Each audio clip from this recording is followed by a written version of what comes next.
So since the UFC has been around, they've made some good signings and they've made some bad signings. As of late, the best signing they've made was Michael Chandler. He's been very exciting for the UFC. He came from Bellator, was a champion there. Although he is entertaining, he also is elite. He's a contender. But right now, honestly, I feel like the UFC, I mean, there's a lot of exciting fighters, but it's kind of stagnant. Conor McGregor is not fighting right now. Sean O'Malley just lost his belt. Israel Adesanya lost his belt. A lot of the dudes that are very exciting and fan pleasing have lost their belts or they're not fighting currently.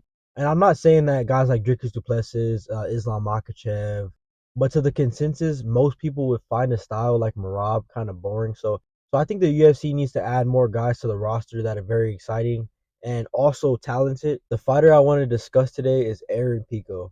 Aaron Pico is a very accomplished high school wrestler. He went 3-0 against the U.S. Olympic representative Zane Rutherford. He won multiple state titles as a cadet. He went to Olympic trials. He lost in the finals 4-4 due to criteria. He stated in the interviews that he's felt robbed and he hates the whole decision and the way he lost. Games is the biggest tournament you can possibly be, and to be like cut out of it because you lost 4-4, just kind of absurd to me. Although he was wrestling and was a great wrestler in high school, simultaneously he was boxing as well. At 11 years old, he was the Golden Gloves national champion. At 13 years of age, he was the Pancration national champion. He actually says that he looked up to Floyd Mayweather. That was his idol growing up. And there was videos of him that you could see, warming up for wrestling matches. He'd be shadow boxing and people were like, what is this guy doing? But essentially what I'm getting at is he was groomed to be an MMA fighter, doing wrestling and boxing simultaneously as a kid. So currently right now, Aaron Pico holds a record of 13 wins and 4 losses. He has 3 losses by KO. One was an injury with his shoulder. The 13 wins on his record come by way of 9 KOs, 2 decisions, and 2 submissions.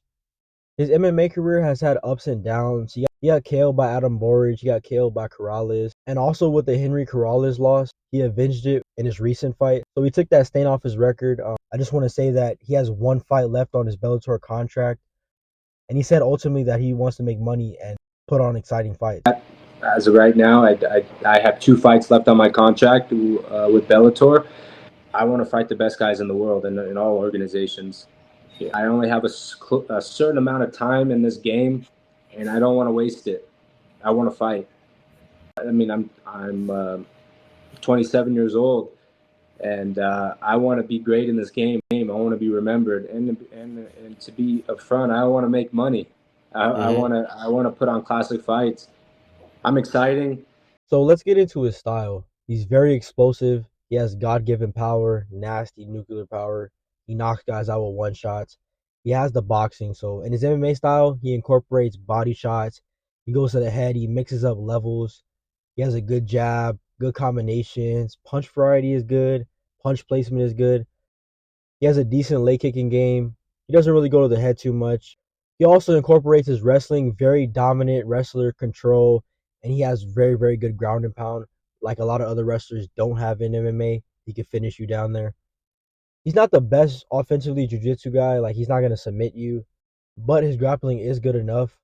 He is a 145er. He did fight at 155 his last fight, but he's a career 145er. I'm pretty sure he's going to stay there. And I think he's just very exciting, and he's actually good as well. He's very talented. Look at the featherweight division right now in the UFC, and let's see how he matches up with those guys, because I don't think right now featherweight is that deep.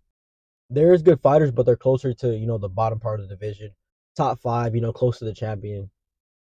So here's the top 15 of featherweights in the UFC. So number 15, Edson Barboza. I think Aaron Pico would dominate Barboza. He would 100% finish him.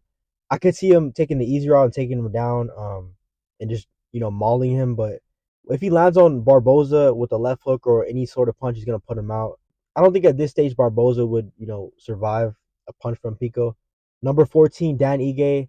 Ige is very tough. I think in the 50-50 exchanges, he could get the better of Pico maybe.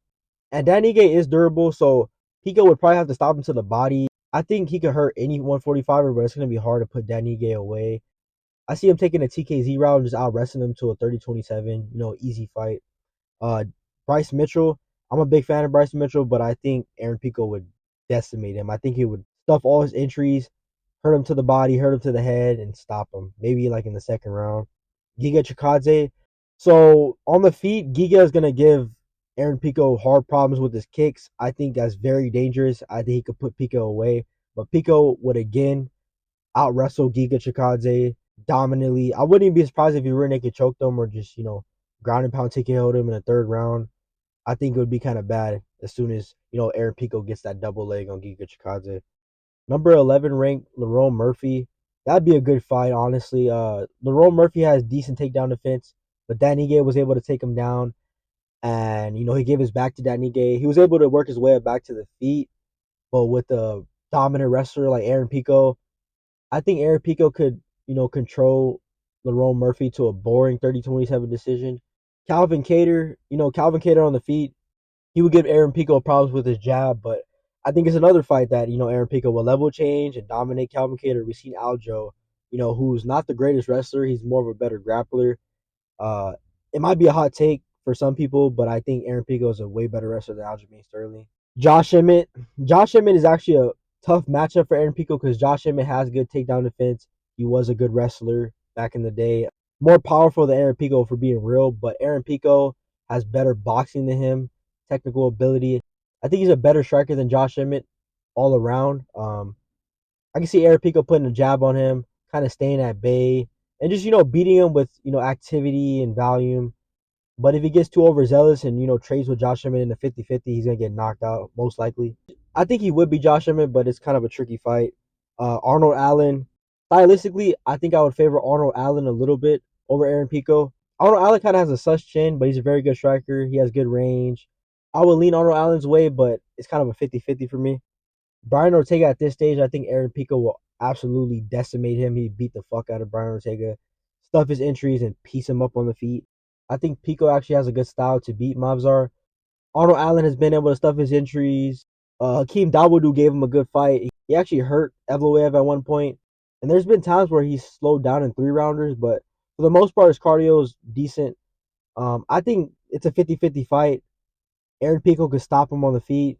And I think he would stuff Mavzar's entries, honestly. Like, Pico is a really, really good wrestler, and he's the better striker on the feet with nasty power. So that's a very, very tough fight. Yair, I think he would take down and maul Yair.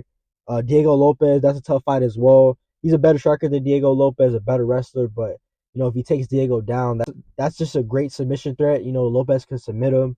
Lopez has power to hurt Pico on the feet, but I trust Pico striking more than Lopez, and I think if he lands on Lopez, he's gonna put him away as well.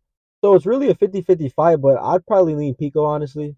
Number 2 ranked Max Holloway, he's gonna be at 155 for the rest of his career. He just announced it, so there's no point in even mentioning that fight. Volkanovski should outpoint Pico to a clear-cut decision. It'll be hard for Pico to take Volkanovski down. And Volkanovski would, out leg kick him and out jab him at range with that long reach. And it sounds crazy to say right now, but if Aaron Pico touches Volk's chin, he's going to put him away. We just have to be realistic here. He's very dangerous, but Volkanovski should win that fight. And with the champion Topuria, I think he could give Topuria a good, few early rounds, but I think ultimately Topuria will put him away. So I think he matches up pretty well with the 145 division in the UFC. I think if you disagree, you're kind of just, oh, he's PFL, he's Bellator, he's KSW, so he's just not good. That's how a lot of people think about it, but stylistically, there's a lot of guys that can match up well with UFC fighters, and I think Aaron Pico is one of them for his division. So I think this is a guy that we need to see in the UFC.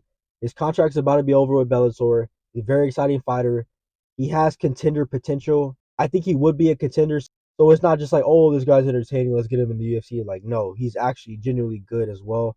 This is the perfect time for the UFC. Dana White, Mick Maynard, Sean Shelby, they need to snatch this guy.